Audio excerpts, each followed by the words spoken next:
The morning sun cast long shadows across New Eden Colony as 12-year-old Amy Harrison walked to school with her friends. She carried her backpack filled with homework about Earth history and a lunch her mother Lisa had packed that morning. Amy loved living on Kepler 442b because the sky was always a soft purple color and the trees grew twice as tall as the ones in her Earth history books. Her father, Jake Harrison, stood on the command tower watching the children walk down the main street. He was the colony's defense commander, but there had been no real threats for years. The Galactic Council maintained peace throughout this sector, and humans were still considered new members of the galactic community. Jake smiled as he watched. Amy laughed with her friend Kelly about something their teacher had said. Yesterday, Dr. Lisa Harrison worked in the medical center treating minor injuries and running health checks for the colony's 800 residents. She had moved to New Eden 3 years ago with Jake and Amy to help establish the frontier settlement. Life was peaceful here, and the family had found happiness far from Earth's crowded cities. The colony school housed 96 children from ages 5 to 16. Miss Carol White taught the younger students while Mr. Dan Brooks handled the older ones. Amy sat in the middle group learning about galactic history and how different alien species had formed the Council to maintain peace across the stars. The Council has kept war from happening for over 200 years, Miss White explained to her class. Each species sends representatives to make decisions together. Humans joined just 20 years ago after we developed faster-than-light travel. Amy raised her hand. Why did it take so long for humans to join? We were still learning how to travel between stars, Miss White replied. The other species had been doing it for much longer. But now we're equal members, and we follow the same laws as everyone else. Those laws included the most sacred rule in galactic civilization. No military force could deliberately target non-combatant children of any species. This law existed because every intelligent race understood that attacking the young was the ultimate evil. Even in the worst wars between species, this line had never been crossed. On the distant world of Zephyr Prime, the Galactic Council met in emergency session. Chancellor Zex Moore of the reptilian Vorthic species stood before the assembled representatives. His cold yellow eyes showed no emotion as he spoke about the human problem. Their expansion continues at an alarming rate, Zexmore hissed to the council chamber. 17 new colonies in the past year alone. Their military grows stronger with each passing month. We must act before they become a threat to established order. The insectoid delegate from Hive 7 clicked her mandibles nervously. The humans have shown no aggressive intentions toward council space. Their expansion moves outward toward uninhabited systems. For now, Zexmore replied. But their nature is to consume and expand. We have studied their history. They are a warrior species that will eventually challenge council authority. Ambassador Krell 9 of the gaseous ethereals floated in his containment suit. What action does the Chancellor propose? The humans follow all council laws and pay their membership dues. Zexmore's tail twitched with anticipation. A demonstration of power, one that will show them the consequences of continued expansion. If we strike at their core weakness, they will retreat to their home system and cease this dangerous growth. And what weakness is that? Asked the ethereal ambassador. Their emotional attachment to their offspring. Humans form irrational bonds with their young that override logical thinking. Strike at their children, and they will surrender to protect the survivors. A shocked silence filled the chamber. Several delegates began speaking at once, but Zexmore raised his clawed hand for quiet. I propose a limited strike against one of their frontier colonies. Target the areas where their young gather. When they see the cost of defying council concerns, they will accept reasonable limits on their expansion. The insectoid delegate stood on her 6 legs. Chancellor, you speak of breaking the most sacred law in galactic civilization. No species has ever deliberately targeted children. It is forbidden for reasons that transcend politics. Desperate times require desperate measures, Zexmore replied coldly. The humans understand only strength. We must speak their language. Back on New Eden, Amy finished her lunch and played with her friends in the school courtyard. Kelly showed her a picture she had drawn of her family's house. Tommy ran around pretending to pilot a spaceship while making engine noises. Sarah sat, quietly reading a book about alien flowers. Jake received a routine communication from Sector Command, asking for colony status reports. Everything remained peaceful and normal. The defense grid showed no unusual activity, and merchant ships continued their regular trade routes. He decided to walk down to the school and surprise Amy for lunch. Lisa treated a farmer who had cut his hand while repairing equipment. The injury was minor, and she bandaged it quickly while chatting about his crop yields. The colony produced enough food to feed itself with surplus for trade. Life on New Eden had exceeded everyone's expectations. In the council chamber, the vote was close, but Zexmore had spent months building support for his position. Fear of human expansion had grown among species that controlled smaller territories. The final count authorized a demonstration strike against a human colony to discourage aggressive expansion. Admiral Vextal of the Vorthic Fleet received sealed orders that afternoon. His task force of 12 ships would jump to the New Eden system and deliver the Council's message. The targets were specifically listed as civilian areas with high concentrations of human young. The operation was scheduled for the following morning. Amy walked home from school, telling her father about the day's lessons. She had learned about different alien cultures and wanted to visit their world someday. Jake listened to her excited chatter while thinking about how much she had grown since coming to New Eden.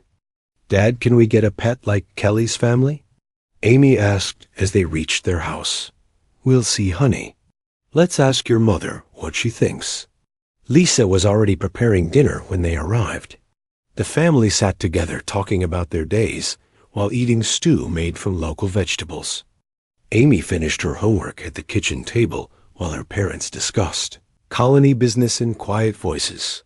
That night, Jake tucked Amy into bed and read her a story about brave explorers discovering new worlds. She fell asleep dreaming of adventures among the stars while her parents watched the news from Earth on their communication screen. Outside in the darkness of space, Admiral Vextal's fleet dropped out of hyperspace just beyond the system's edge. Sensor operators confirmed the location of New Eden Colony and began targeting solutions for the morning attack. The ships moved silently through space toward their unsuspecting target, while the colony slept peacefully below.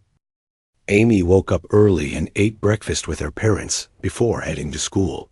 She kissed Jake goodbye and hugged Lisa before running to meet her friends at the corner. The purple sky looked especially beautiful that morning, and Amy felt happy about the day ahead. Jake climbed the command tower stairs to begin his morning duties. The defense screens showed normal space traffic, with 2 merchant vessels scheduled to arrive later that day.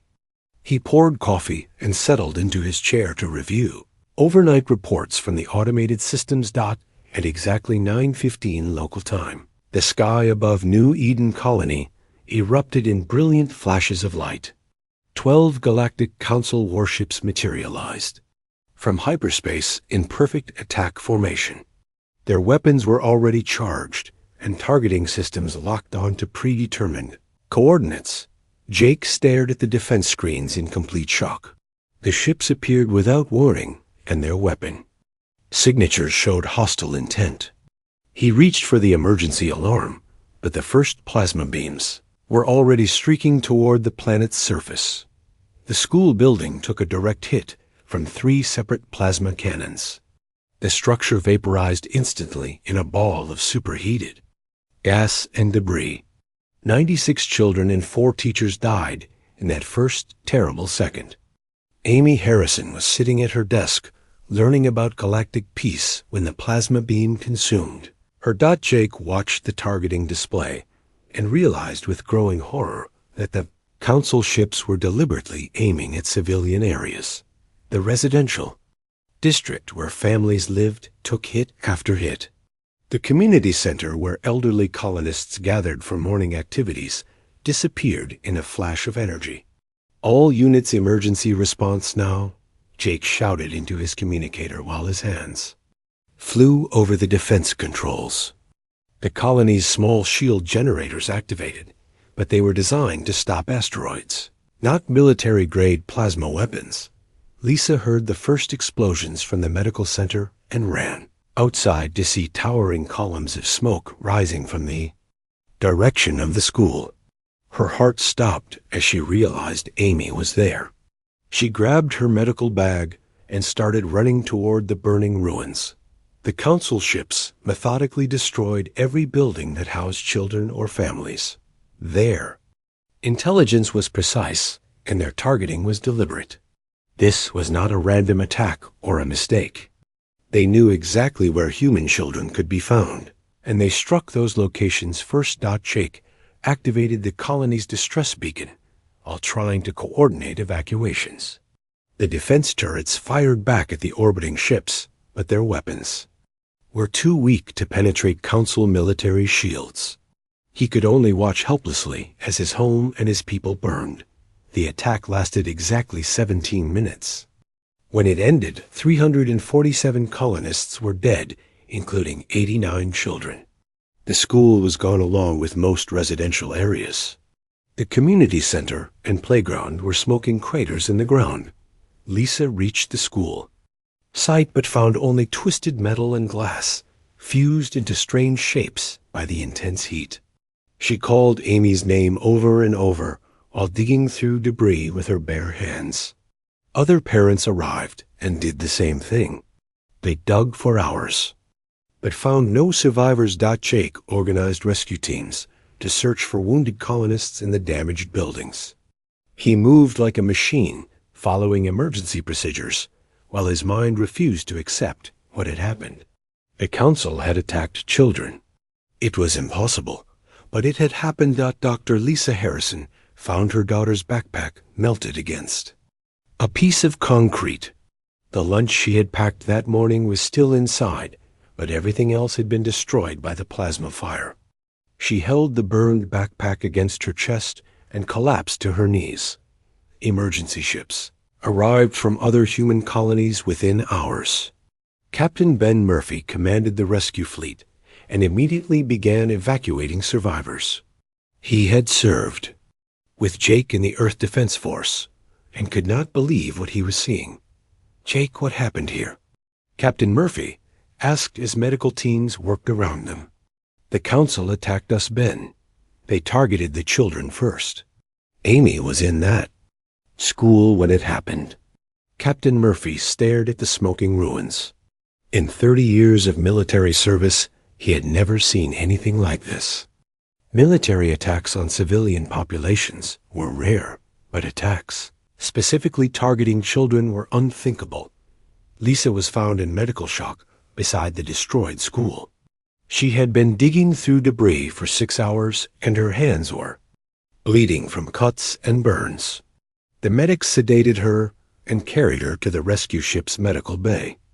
Jake helped load survivors onto the evacuation vessels while trying to process what had happened.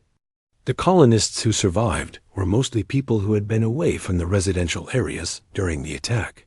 Farmers in distant fields and miners in the outer settlements had escaped the plasma bombardment. The rescue teams found evidence that made the attack even more horrifying. Blast patterns showed the Council ships had deliberately avoided industrial areas and the spaceport. They had not targeted military installations or strategic resources. They had specifically hunted human children. Captain Murphy recorded everything with his ship's sensors. The evidence would be needed for the reports to Earth Command. He had never imagined he would be documenting war crimes committed by the Galactic Council against human civilians. As the last evacuation ship prepared to Depart Jake took one final look at New Eden Colony. The place where he had found peace and happiness with his family was now a graveyard. Smoke still rose from the ruins where children had played just hours before.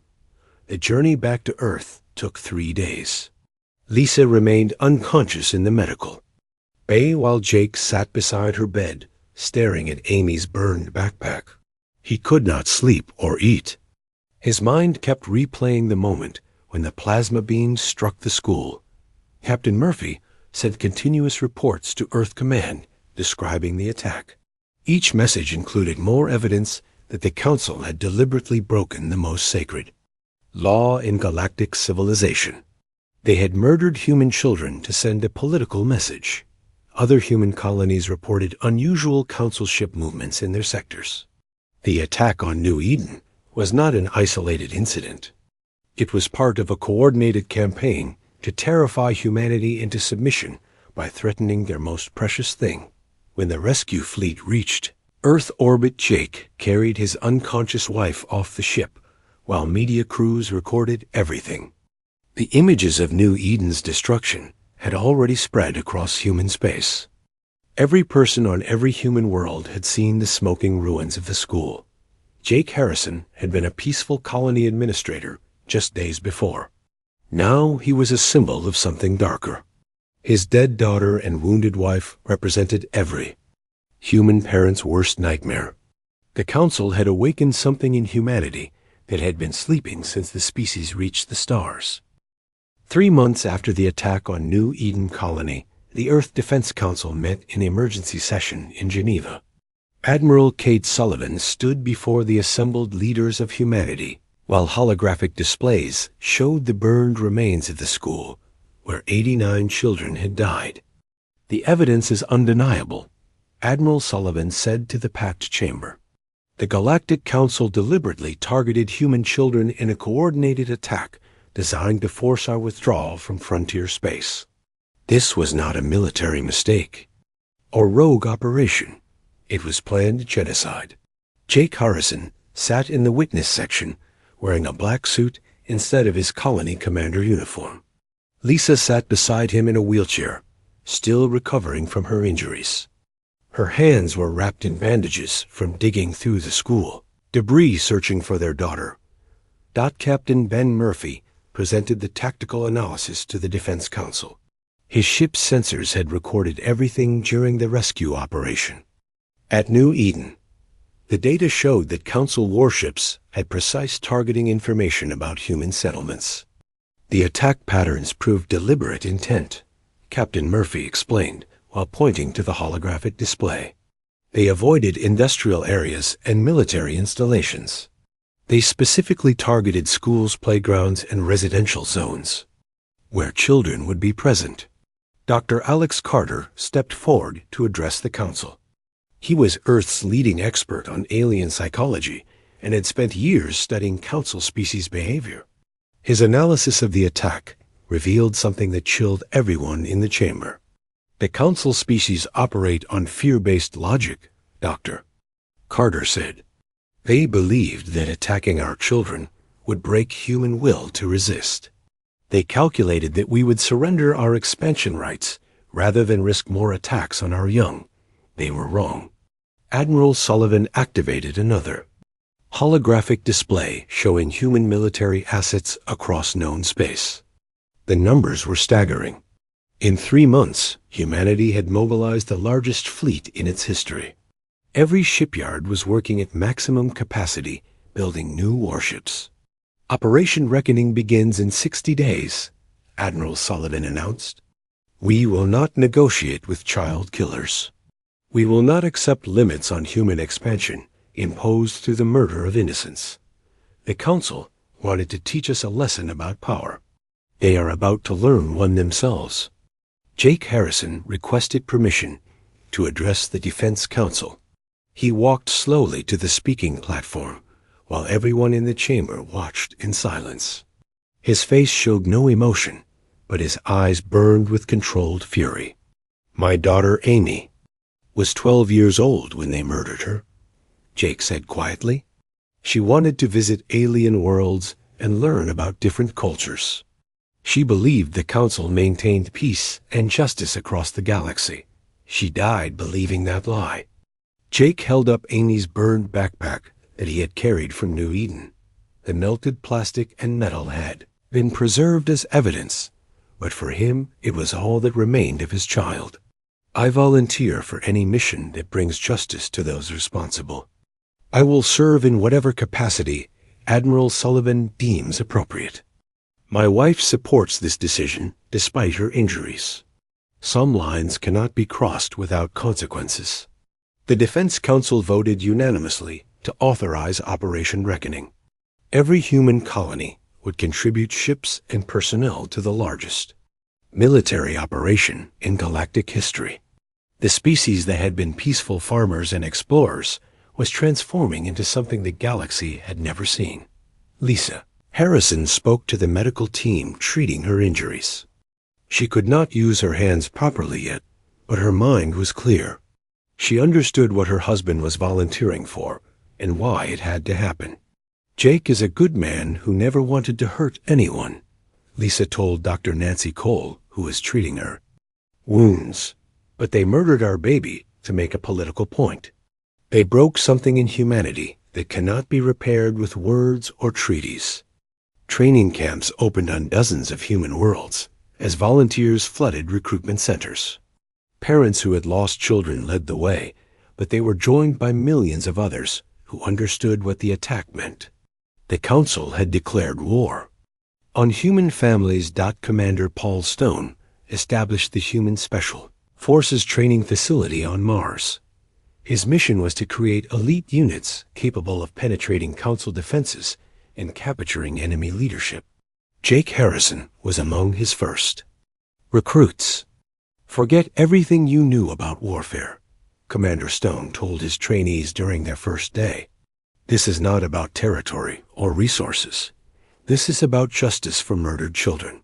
We will bring the Council leaders to face trial for their crimes. Captain Ryan Clark received command of the heavy cruiser Vengeance fresh from the shipyards. His crew included survivors from New Eden and other attacked colonies. Chief Engineer Sam Brooks had lost his 8-year-old son in the school bombing. This ship was built for one purpose, Captain Clark told his crew during their first briefing. We will carry the memory of our fallen children into battle against those who killed them. We will show the galaxy that some acts demand absolute response. The Vengeance and 49 other new warships formed Battle Group Alpha under Admiral Kate Sullivan's direct command. Each ship carried weapons and armor beyond anything humanity had built before. The engineers who designed them were parents seeking justice for their dead children. Colonel Nina Price led intelligence operations gathering information about Council military positions. Her network of agents included humans who had been working in Council space before the attack. They provided detailed maps of enemy installations and troop movements. The Council species believe they understand human psychology, Colonel Price reported to Admiral Sullivan. They think we will negotiate. Once we see the size of their fleets, they cannot comprehend that we are not interested in negotiation. We want justice. Dr. Carter continued studying intercepted Council communications. The alien leaders were confused by humanity's response. They had expected surrender, or at least a request for peace talks. Instead, they faced military preparation on a scale that terrified them. Chancellor Zexmore sent messages to other Council leaders expressing concern about human fleet movements, Dr. Carter reported. They are beginning to realize they may have made an error in calculation. Jake Harrison completed basic training and advanced to specialized courses in alien combat techniques. He studied Council military doctrine and learned to fight in the low-gravity environments of their homeworlds. Every skill he gained brought him closer to the beings who had killed Amy.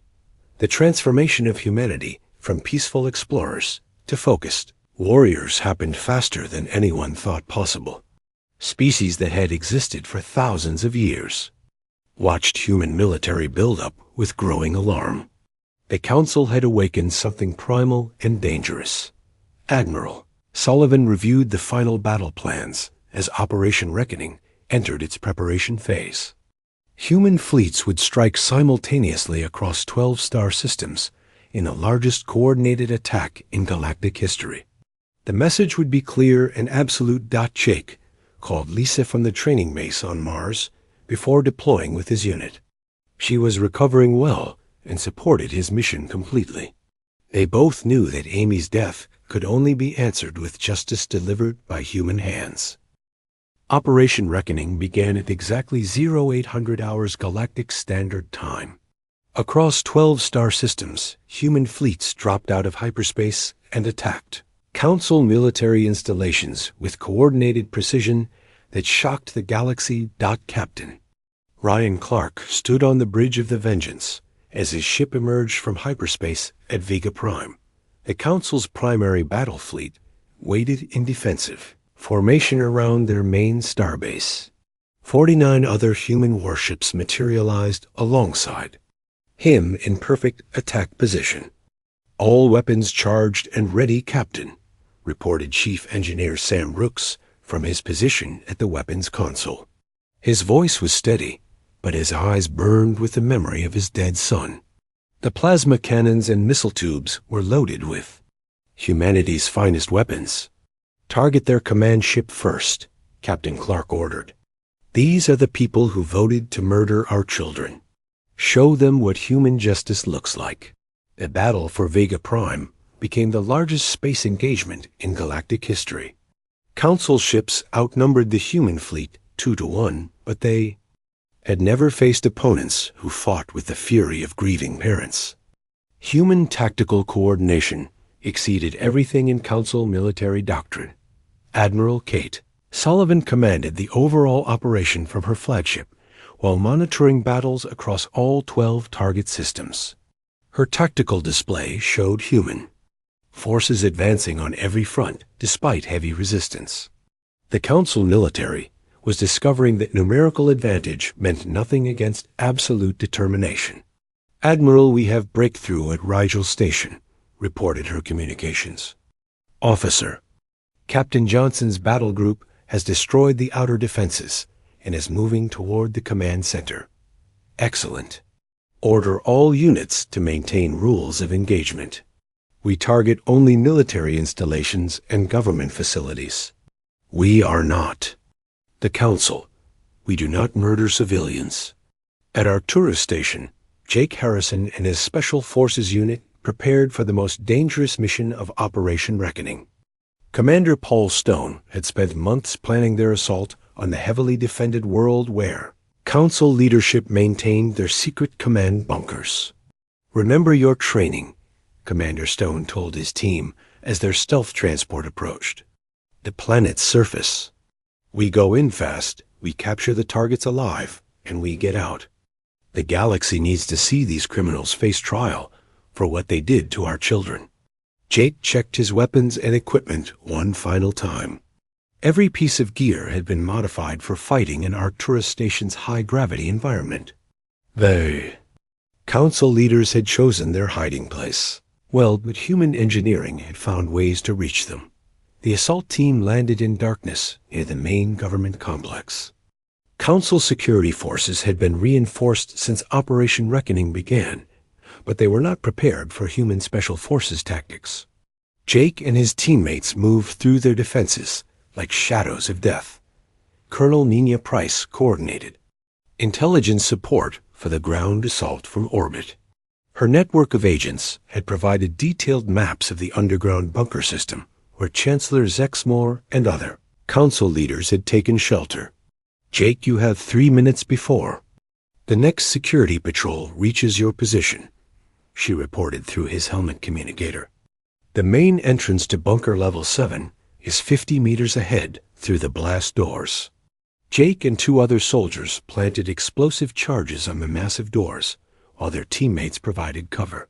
The charges were designed to breach Council military barriers without collapsing the tunnels beyond. Human engineers had calculated the exact force needed. The explosion echoed through the underground complex as Jake's team rushed into the bunker system. Council guards fired energy weapons from defensive positions, but human armor and tactics proved superior.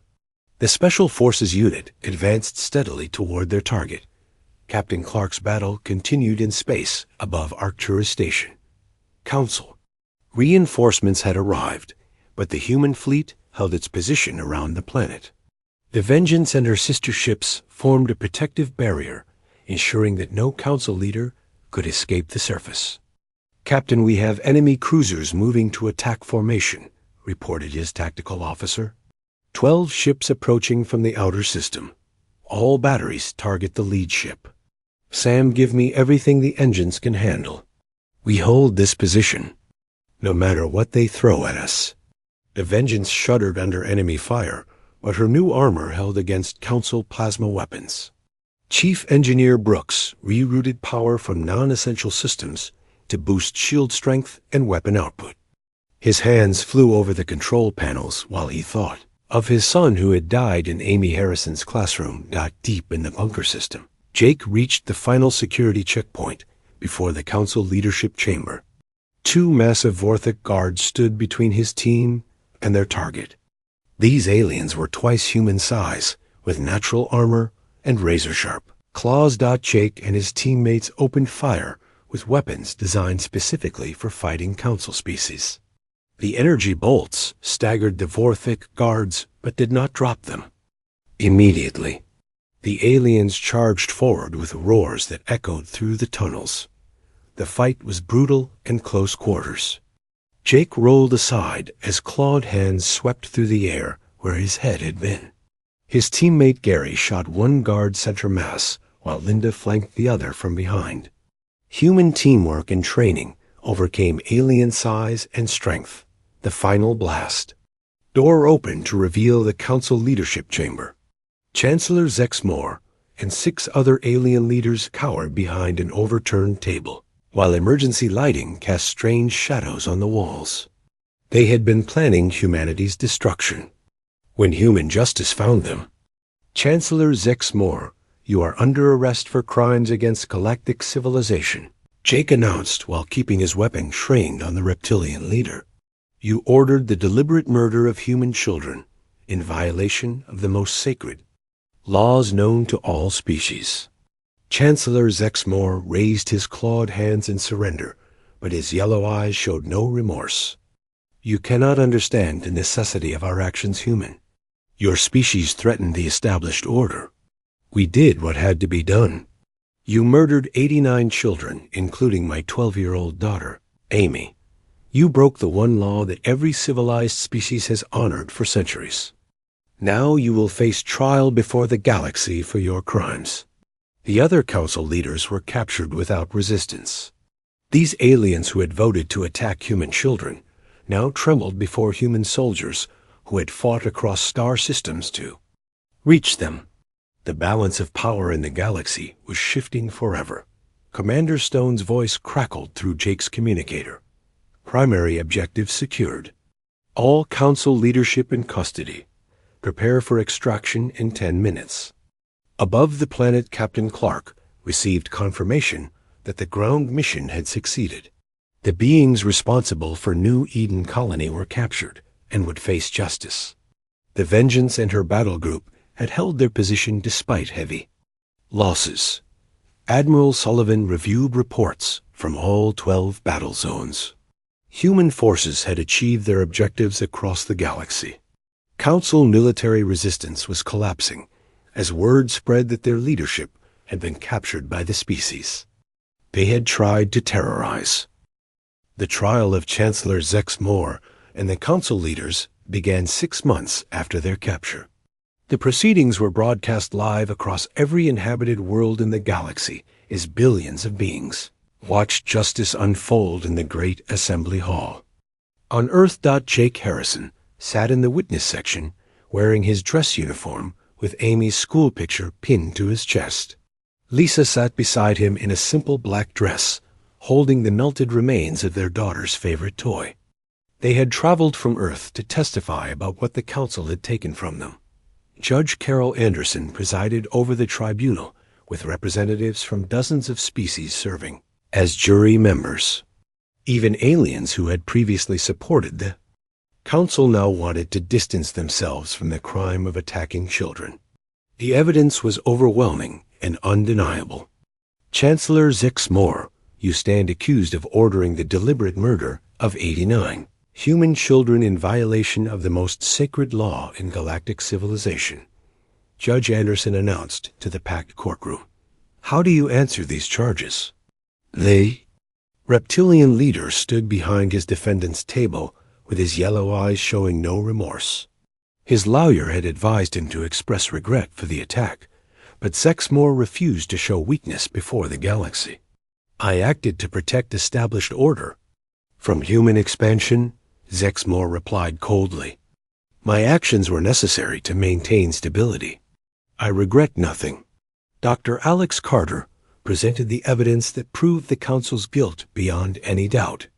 Recorded communications showed the planning process and deliberate targeting of human children. The attack had been calculated and intentional. The defendant's own words proved criminal intent, Dr. Carter told the jury while displaying holographic records. Quote, strike at their children and they will surrender to protect the survivors. This was not military strategy. This was terrorism, designed to break human will through the murder of innocents.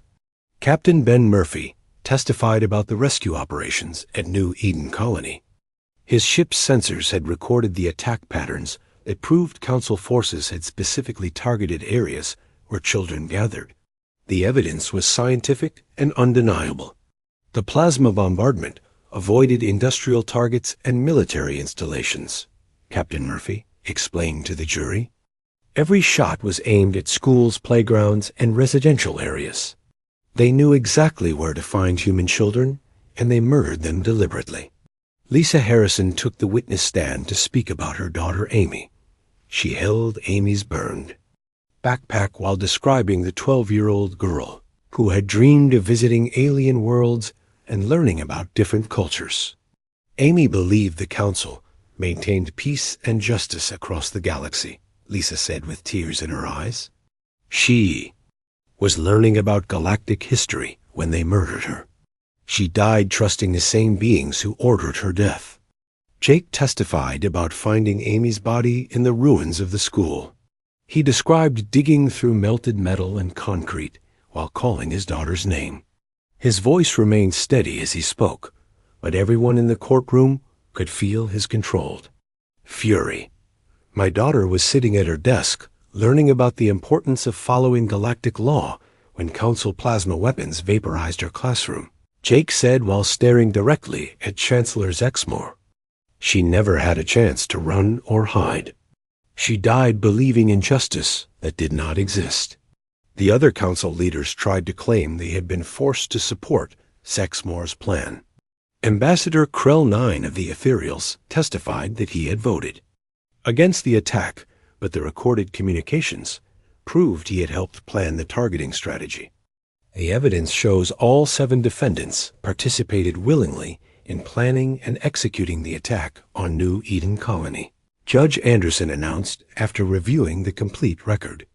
Each defendant bears equal responsibility for the murder of 89 human children. The jury deliberated for only 3 hours before returning with a verdict. Representatives from 42 different species had reviewed the evidence and reached unanimous agreement. The Council leaders were guilty of the worst crime known to galactic civilization. The defendants are found guilty on all charges, announced the jury foreman. They deliberately broke the most sacred law that protects children of all species. Their actions have no justification under any legal or moral standard. Chancellor Zix Moore showed no emotion as Judge Anderson pronounced sentence. Life imprisonment on a secure prison world with no possibility of parole or release.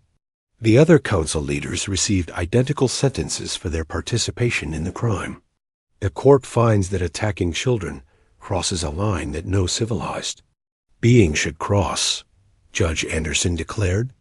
These defendants chose to break the ultimate taboo and must face the ultimate consequence.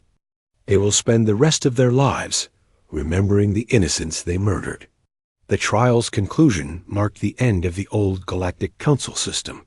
Species across the galaxy had watched human justice in action and seen that some crimes demanded absolute response.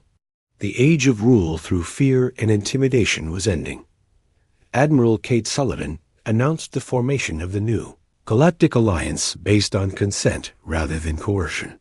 Membership would be voluntary, and no species would be forced to accept decisions made by others. The days of centralized control were finished. Humanity does not seek to rule the galaxy, Admiral Sullivan declared in her address to assembled species representatives. We seek justice and the protection of innocent life everywhere. Any species that shares these values is welcome to join our alliance. Jake and Lisa returned to Earth, where they established the Amy Harrison Foundation to help children across the galaxy who had lost parents in conflicts. The foundation built schools and medical centers on worlds recovering from war and provided education about the importance of protecting young life. Amy dreamed of exploring the galaxy and meeting different alien species. Lisa explained at the Foundation's opening ceremony, "We will honor her memory by ensuring that children everywhere can grow up safely and pursue their own dreams among the stars." Captain Ryan Clark and the crew of the Vengeance became part of the Alliance fleet that patrolled space, ensuring that no species could attack children without facing human justice. The ship that had been built for revenge now served as a guardian of innocence. Chief Engineer Sam Brooks visited his son's grave on Earth before deploying with the Alliance fleet. He left a small toy spaceship on the headstone and promised that no other parent would suffer as he had suffered. "We changed the galaxy because they hurt our children," Sam said quietly to his son's memory. "Now we made sure it never happens again to anyone." Years passed, and the galaxy learned to live under human protection rather than council oppression. Species that had been conquered were liberated and given the chance to govern themselves. The Alliance grew stronger as more worlds chose freedom over fear. Jake Harrison eventually returned to colony administration, but now he oversaw settlements that were protected by Alliance fleets. No military force in the galaxy would risk facing human wrath by threatening children ever again. On the anniversary of the New Eden, Attack Jake and Lisa visited Amy's memorial in the garden they had built on Earth. Her name was carved in stone, alongside the names of 88 other children who had died that terrible day. "We kept our promise, sweetheart," Jake whispered to his daughter's memory. "The people who hurt you face justice, and now children across the galaxy are safe. You can rest now." The galaxy had learned the most important lesson in its history. Humanity would accept many things, but the deliberate murder of children was not one of them. Some lines existed for reasons deeper than politics, and crossing them brought consequences that lasted forever.